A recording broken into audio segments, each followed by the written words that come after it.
Patuloy ang investigasyon ng mga otoridad sa magkasunod na pagsabog sa Town Plaza sa Ilongos Leyte kagabi na ikinasugat ng 32. Mula sa Ilongos Leyte may report si Jeneline Gakit live. Jeneline.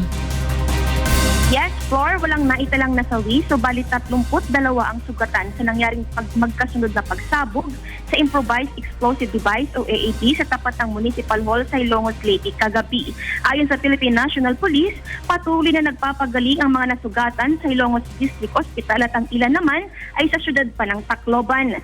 Napag-alaman, Flor, na 5 sa mga ito ay malubha ang kalagayan. Karamihan sa mga sugatan ay mga lalaki na nanonood lamang ng boxing match. Mayroon ding ilang mga kabataan na sugatan sa naturang insidente.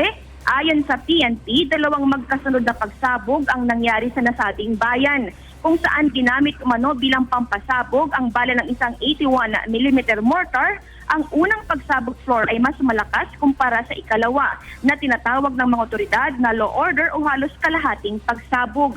Mayroon na natukoy ang mga otoridad na ilang person of interest pero patuloy pa rin na iniimbestigahan ang pagkakakilanlan ng mga ito.